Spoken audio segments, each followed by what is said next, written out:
Hello everyone, so there are workmen around, so if there are any unnatural cuts in this video, it's probably because there was a loud mechanical sound while I was in the middle of talking, so I just had to wait and then continue the sentence a little later on in a very unnatural manner, so I apologise about that. Now, speaking of inconvenient things in the universe that affect how we behave, in a recent video on my channel I said that free will doesn't exist.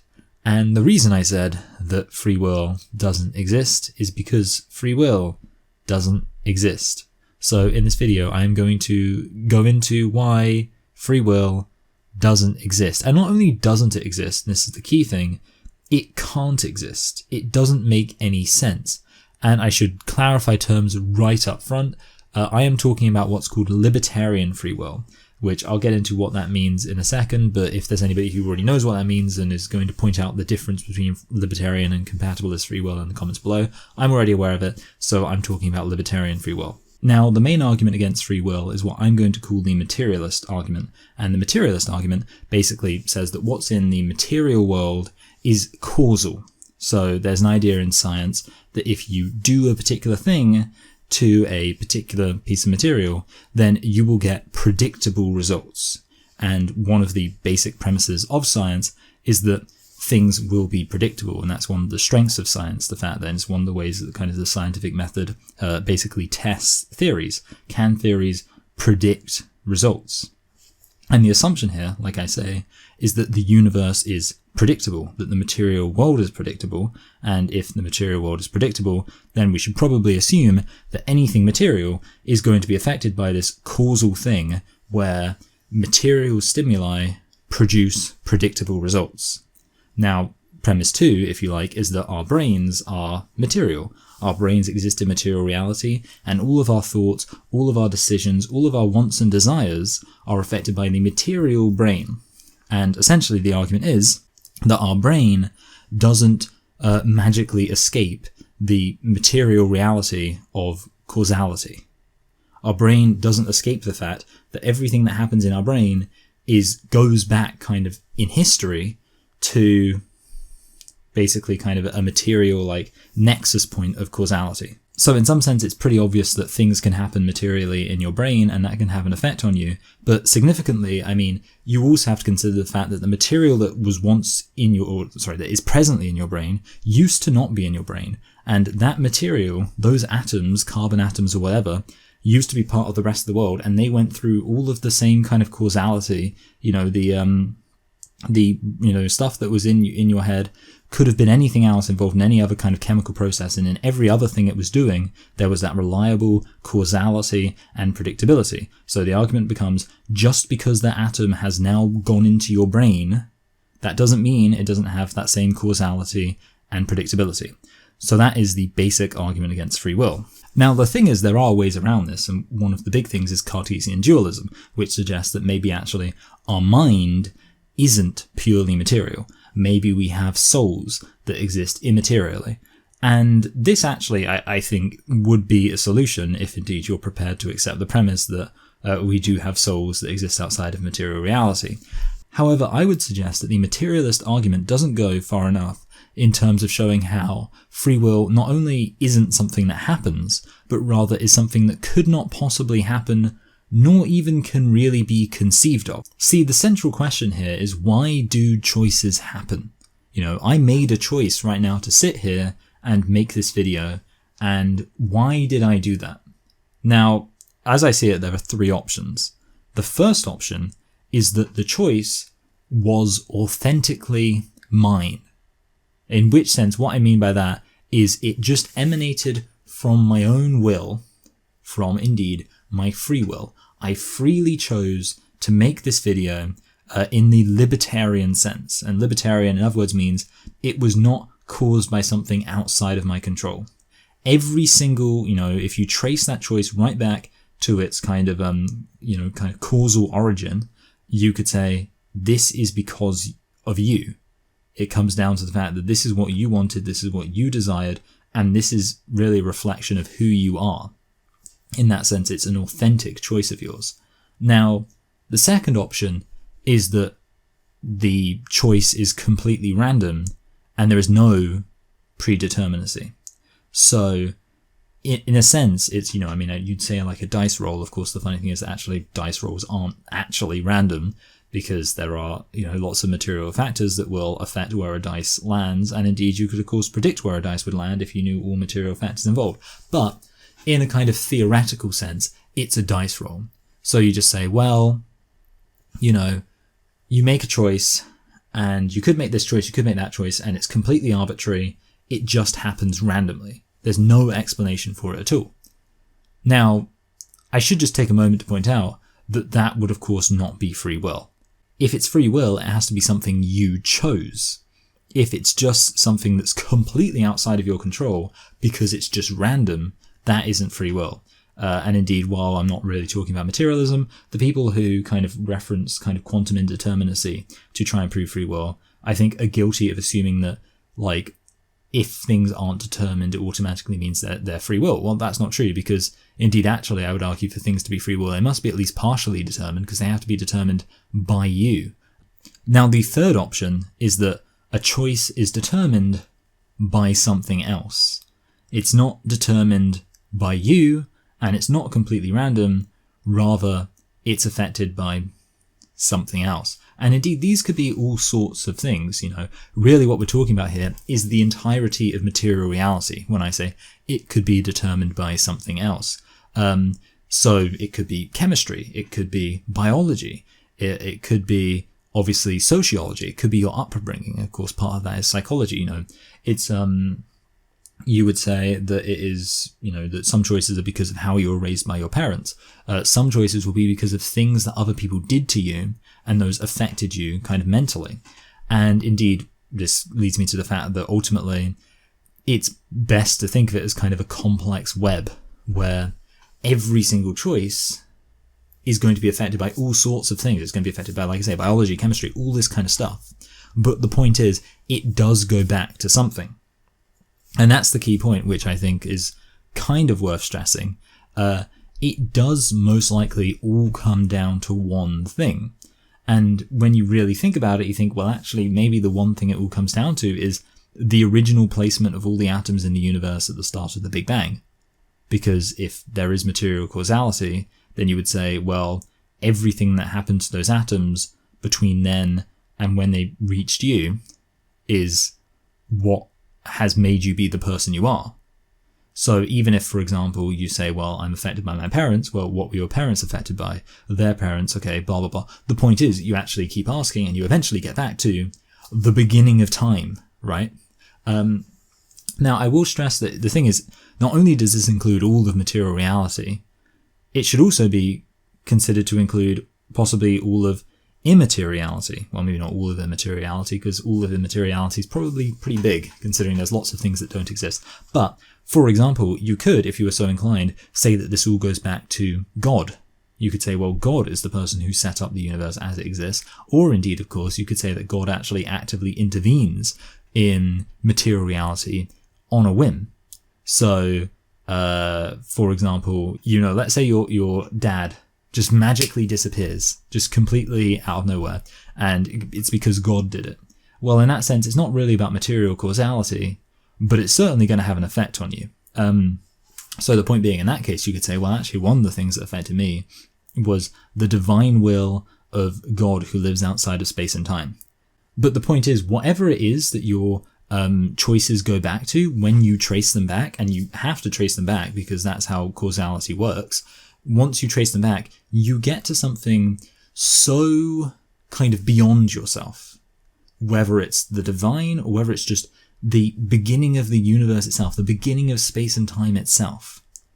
It's not the things that happen to you, they don't just go back to your biology or your chemistry. They don't just go back to your parents. They go back way further than that, because of course everything that has affected who you are was itself affected by something prior to that. And indeed everything that affected the things that affected you was also affected by something. The fact that I think we can all recognize that we are affected by things should also then lead us to the realization that the things that affect us are also affected by things. And then again, we trace it back. We go, well, when do you get to the point where things stop being affected by other things?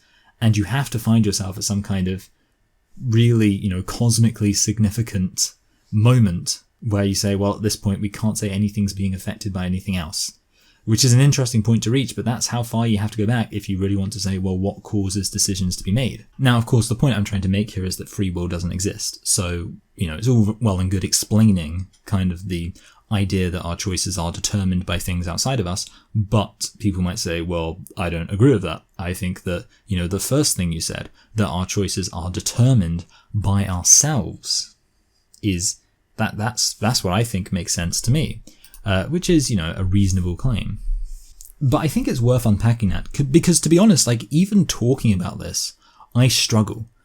Talking about this idea of your choices being authentically yours, I feel as if I should be able to word it better, but at the same time I don't feel like I should be able to word it better, because the point I'm getting at is I don't even feel like you can talk about this thing because it doesn't really make much sense. And here's the point, okay, you say, well, I made this choice and it was free will because it was authentically my choice. The next question is, how is it yours? How was that choice your choice? And obviously, you might say, well, it's my choice because I authentically chose it. I said I was going to do this thing, or I thought I was going to do this thing, and I did this thing. And that's fine, but it's worth noting that at this point you're assuming the existence of a pre-existing you. You're assuming that you have this will, and that will exists in some sense. Now, here's the thing, okay? Your existence as this person, we have to ask, well, why are you that person? And at that point we get to three options. Either who you are is, the person you are, is based on stuff outside of your control, determined by material or indeed immaterial factors.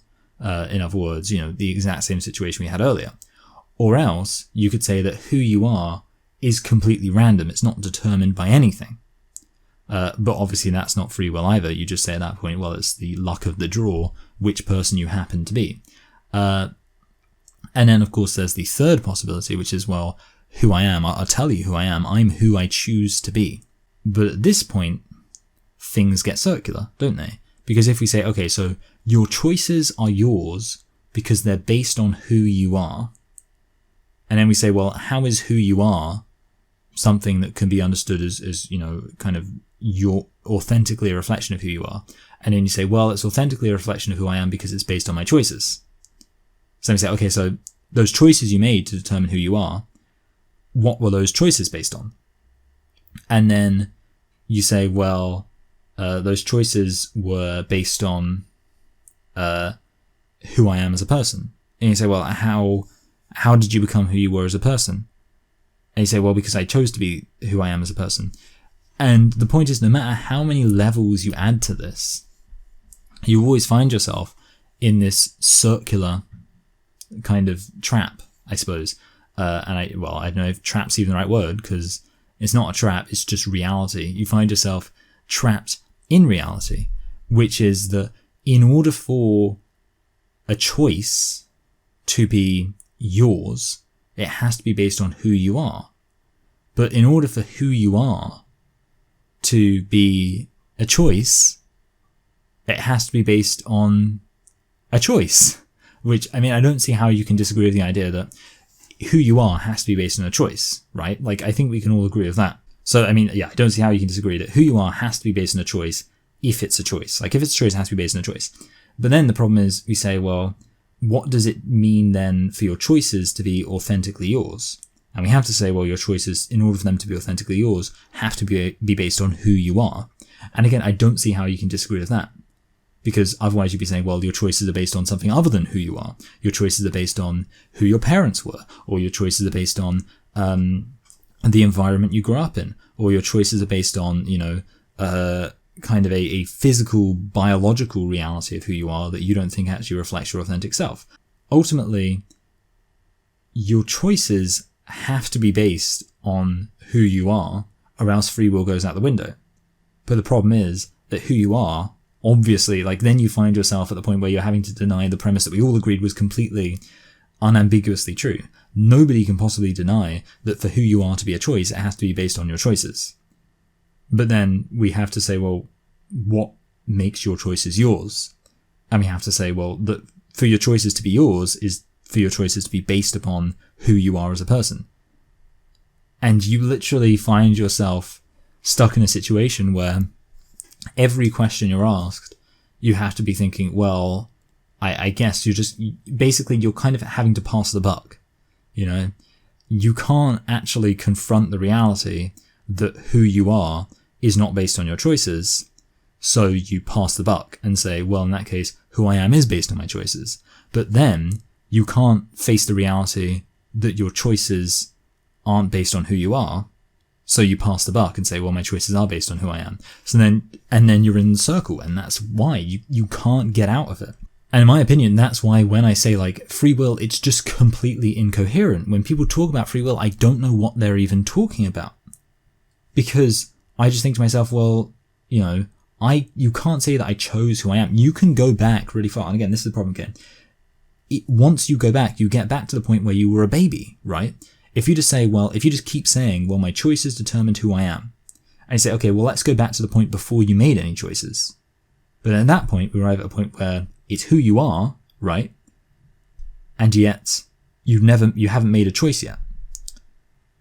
And if you're going to say that your next choice was based on who you were, then you run into an issue, don't you? Because you're saying that who you were wasn't determined by a choice. Who you were was determined by things that were, you know, when you were a baby and you weren't making any choices, that was the beginnings of who you were. And the next choices you made, in order for them to be authentically yours, in order for them to be authentically yours, they have to have been based on who you were. But we've just agreed that who you were wasn't your choice at that point. This isn't very good, is it, if you want to believe in free will in a libertarian sense? So let's consider some counter-arguments. The first argument, I think the one which people might be most tempted to make, is this idea that free will might sneak in.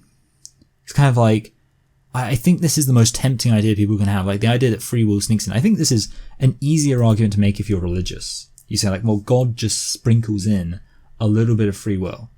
So like, sure, you know, like our upbringing and stuff, it has something to do with it, but actually there's this crucial thing. Just in every choice, there's a little bit of free will sprinkled in there.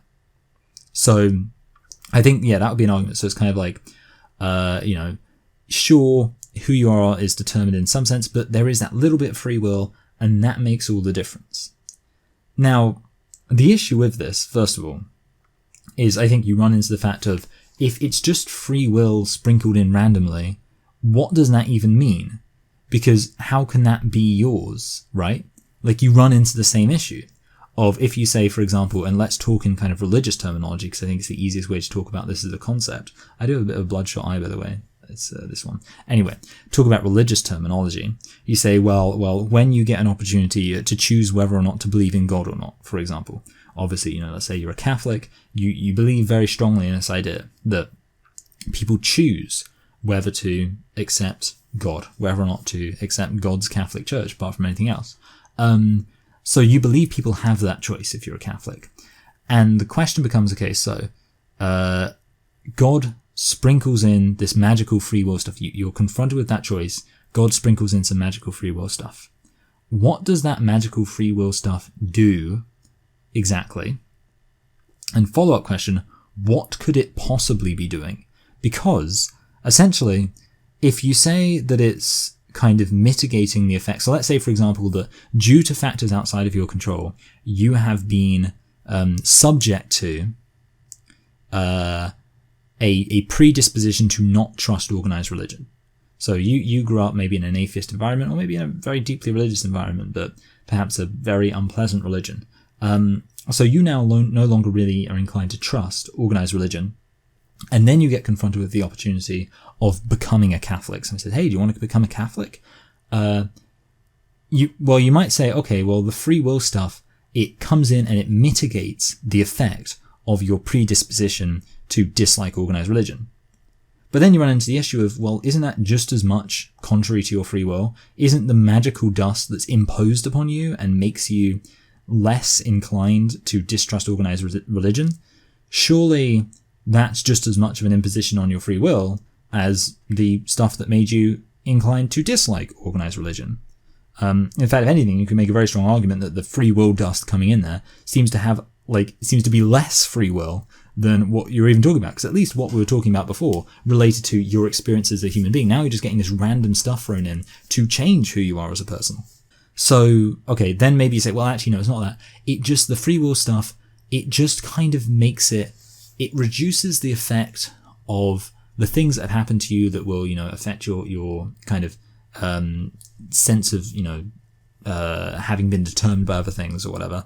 And instead, it will bring you back to who you authentically are. And then you run into the issue, again, of, well, did you choose who you authentically were? And you have to arrive at the conclusion, no. And at this point, it gets even more muddy, because we're now saying there's an authentic version of yourself, which is so removed from who you actually are, that you need magical free will dust sprinkled over your decisions in order to actually make it free will at all. And at that point, you're saying, so in that case, this is something which has nothing to do with me. And if anything, it becomes like the magical dice roll, right? It's like when you're confronted with a choice, it's no longer, it never was, but it's not, oh, now I'm going to, make a choice based on who I am. Now it's, I'm going to make a choice based on this magical free will dust, and I hope that the authentic person that the magical free will dust is bringing out in me is somebody who makes a choice that I would want to make or something. Like, you're now, basically, it is like a random dice roll as well. Who knows who the authentic version of myself that the free will dust is magically unlocking is? I don't think that's me, right? Surely who I am is who I've become as I've been built up by factors outside of my control, by the material, predetermined reality. I talk about this magical free will dust as if it's an exclusively religious thing, but the irony is I think that anybody who believes in free will is tempted to believe in this. Like, even secular materialist people, they won't say they believe in magical free will dust, but if they believe in free will, they kind of have to be saying that, even though it makes no sense, because they can't deny the obvious reality that your choices on a basic level are determined by other things. So all they have to do is claim that there's something else happening there due to some kind of, how is it anything other than magical influence that just means that your choices somehow become more so your choices than they were going to be because of, predetermined reality. And yet at the same time, you then run into the issue of, well, even ignoring all of that, this still doesn't even make any sense, because what is the authentic self that is actually supposed to be being expressed here? The problem is that you can't solve the problem of a kind of central concept of your belief system not making any sense just by saying that it emerges gradually, right? Or in small doses, saying, oh, well, there's a little bit of free will and that makes all the difference. Well, the point is, if you're talking about a fundamentally broken concept, having a big amount of it or a small amount of it doesn't make the difference, right? So I really just don't think this argument gets off the ground, and yet, I think it's the argument most people, if they're being honest with themselves, believe. When people hear the argument made against free will, plainly, the argument that unambiguously leaves no possibility other than that free will doesn't exist, and then they still believe in free will, I don't think you can say that they're doing anything other than invoking some kind of magical force that they believe must somehow preserve free will. And yet, even with, even as much as that is a completely absurd example of just nonsense special pleading, it still doesn't even get off the ground. So let's look at some other arguments. Now, the issue is, all the other arguments, spoiler alert, aren't even close to proving free will, because, so the second argument would be that we experience free will. Now, basically, the issue of this is that it's basically just saying, well, I feel like free will exists. That's it. Like, that's what it is. It's and to be honest, it's based on, I think, just a misunderstanding of free will. People feel themselves to be their authentic selves, and I guess they just don't like hearing that their authentic selves is not something they actually chose. That you don't choose to be yourself, because, again, if you chose to be yourself, then what was your choice to be yourself based on? Either it was based on who you are or it wasn't. If it was based on who you are, then it's circular. And if it isn't based on who you are, then it's out of your control. It's so easy. And it's strange to me that anybody doesn't get this. So, I mean, yeah, like that's the problem. This argument is literally just, well, it feels like free will exists. And it's like, well, saying it feels like something's the case is never going to be an argument for that it is. And then the third argument is actually even worse in a way, which is the appeal to consequence, which is more like, well, it would be bad if free will doesn't exist. And I think the two immediate forms I can think of is one, people who say like from a rational perspective it would be bad. So they say, for example, well, things like your reasoning capacity feels less authentic if it's not actually based on free will. You know, your ability to actually think about things and reason about things and come to conclusions just doesn't seem like it's as valuable or whatever if it's not actually based on libertarian free will. Okay, that's not an argument for free will. And of course, the next thing is morality. Either taking the form of you can't make moral judgments if there's no free will. So you say like, well, in that case, if somebody's a criminal, then their actions are just based on things completely outside of their control, so you can't judge them. And it's like, whether or not that's true, that doesn't prove free will. And then the other thing would be like, well, if it isn't, if we don't have free will, then that would actually be morally bad. That would be a morally bad thing if we don't have it in itself. And again, that's not an argument for free will. That's just saying, oh man, it would suck if we didn't have free will. It's literally like, it would suck if we can't fly, but we can't fly. I mean, we can in planes. We can't fly like Superman, I guess, which is obviously what most people would prefer. So yeah, lots of appeal to consequences. And then sometimes it even like takes the form of like a threat. People will be like, well, in that case, I'm going to punch you in the face and you can't blame me because I didn't choose it. Which again, like ultimately that's not like, I don't want you to punch me in the face, but that doesn't make free will true, right? You have like, it just, and this is a reaction you get a lot. People will be like, well, I'm going to do this thing. And if you don't like me doing that thing, well, guess what? I didn't have free will, so there you go. And it's like, okay, that's not a reaction. That's not like a response to anything I said, but okay.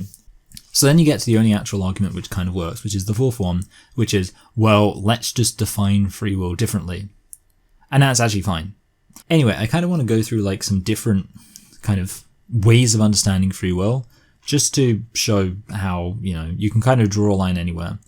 Anyway, so this isn't really going to be an argument, but I'm just going to go through like six, I don't know why I said three, 6 different types of free will, or 3 different, I don't know why I keep saying 3, 6 different ways of conceiving of free will.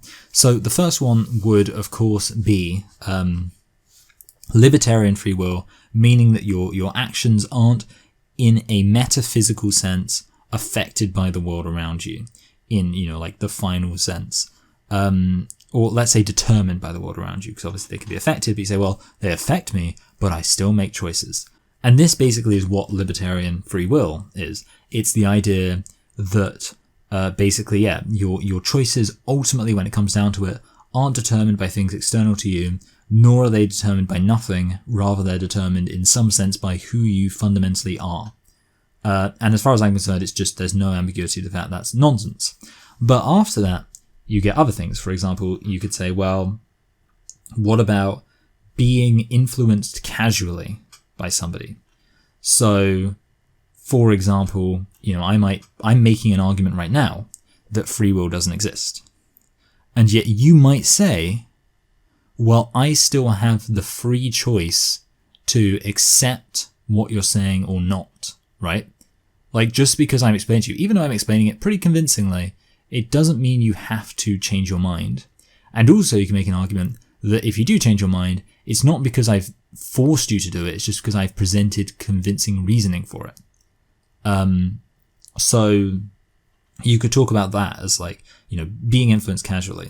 Now, the next consideration is being influenced systemically. So we can talk about the fact that, for example, certain people who grow up in poverty are likely to do certain things which people who don't grow up in poverty don't do. This also applies to things like gender. And also, of course, it applies to culture as well. Basically, there are systemic things which influence us, which have an effect on our actions. And then you get number 4, being directly threatened. So being directly threatened is an interesting one because lots of religious people believe in libertarian free will, and yet they also believe in an eternal punishment for the choices you make regarding salvation, basically, let's say. Or actually, indeed, for your morality as well. But the funny thing is that in that sense, they do believe in the idea that you ultimately have a free choice, and yet they don't see being directly threatened with the possibility of hell as something which stops you having free will, which I think is an interesting thing, because it's kind of, from my perspective, you would say, well, if somebody puts a gun to your head and tells you to do something, then at that point you don't have free will.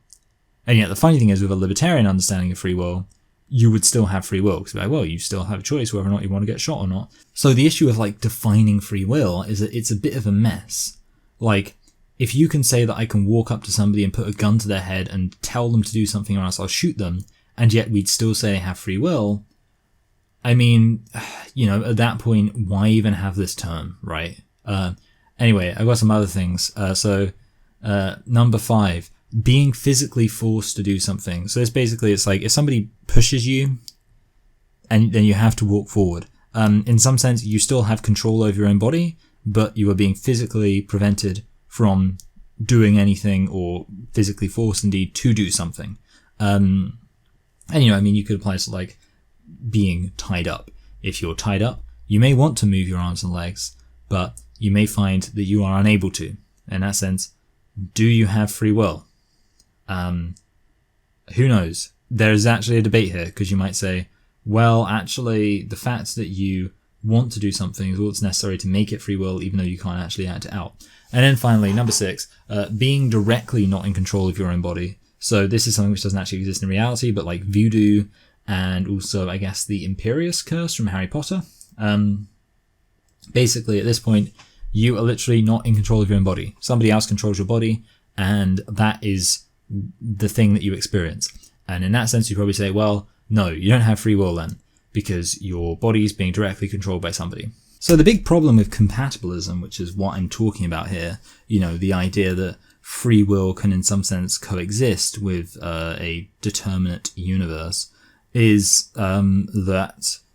that's fine, but it's never really been clear to me how you actually, where you draw the line in terms of defining free will. Because it's there's so many different ways you can draw that line, so many different ways you can understand it, that it's just I don't know, it just seems kind of unnecessary to me, because it's ultimately, I mean, what I would say matters, and this is what it always comes down to me, is that you experience having a choice. That's the relevant thing. So, do I think that I've ever done anything that's been free will? No, I don't think I've ever freely chosen to do something in a real sense, because I think everything I've done has been based on who I am. I don't think I chose who I am. I don't think, it just seems weird to me. If there's any difference in the world, then you have to ask yourself, well, why did I do this while another person didn't do this? Why did someone do something else instead? And I don't get what you're saying. Surely you have to at some point just arrive at the conclusion, well, it's because of things outside of our control, right?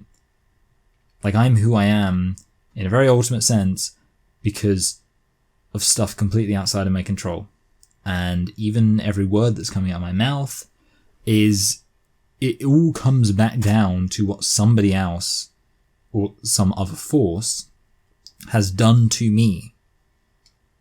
There's no point at which the magical free will dust comes in and means that suddenly I'm just authentically choosing things because of, like I say, some kind of pre-existing free will pre-existing will in general that is not affected by just the reality of the fact that I exist in a material world, and that there's nothing really that could explain who I am apart from that. So when I talk about authentically experiencing choosing stuff, I mean that I experience choosing stuff. Like, I'm experiencing choosing the words I'm saying right now, but I can recognize that my experience of choosing this stuff is not as a result of my having chosen it, but as a result of the determining factors that led to me having chosen these things. So basically, I'm feeling myself choosing these things, but I'm feeling myself choosing these things because I was always going to choose these things because free will doesn't exist. There we go. Anyway, so I hate free will. When I hear people talking about free will, I think to myself, stop doing that. That's not an accurate description of the world that we live in. You are lying to yourself and everyone around you. I think, compatibilism kind of makes sense. I think the problem is there's still enough people on the planet who believe in libertarian free will that it just makes sense to use the term free will to refer to libertarian free will and then just say it doesn't exist, rather than having to spend a lot of time being like, yeah, free will does exist. And then someone says, yeah, it does. And they say, yep, free will exists. And then they say, yep, it sure is true that our choices aren't determined by factors outside of ourselves, but rather determined by who we authentically are. And then you have to say, wait, no, that's not true. That's complete nonsense. It doesn't make any sense. Just seems like you kind of had to waste some time there. So I would just rather say free will doesn't exist, rather than saying free will does exist and then waste lots of time agreeing with people who I actually think have no idea what they're talking about and are completely delusional. So yeah, that's the end of the video. Don't get me wrong, we are fantastically complicated creatures. And there's no, it's not as if we don't have higher reasoning and things like that. Of course we do. But, apart from anything else, there's a reason why some people have more higher reasoning than other people, right? It's not as if people just choose how much higher reasoning they're going to have. So even on the subject of higher reasoning and saying well, of course people must have free will. Haven't you ever spoken to somebody? Haven't you ever seen the cogs turning in their head as they make a choice? It's sure I have, but I've seen the cogs turning in some people's heads a lot slower than I have in others. So it's kind of I don't think that's choice. I think it's just the reality of how people are different. Anyway, I guess the final thing is I don't know, for some reason sometimes when you talk about free will, people think all sorts of weird political stuff. It's not a political thing, it's a philosophical thing. I would say there's literally the kind of policy implications, sociological implications, any kind of socio-political, economic implications of there not being free will are basically nil. It's kind of like thinking that all of public policy is going to relate to people being tied to railway tracks and having to decide whether or not to flip a switch to decide which direction the train's going to go. Philosophy is a useless subject with no actual practical implications, and this is just one of many examples of that. Free will doesn't exist, but I don't think that actually has any practical implications to anything at all, or any kind of policies, or any kind of even broad political beliefs. You can literally... There is basically any political belief you can have, and believe in free will, or don't believe in free will. It's not... Just wanted to clarify that. It literally doesn't affect anything.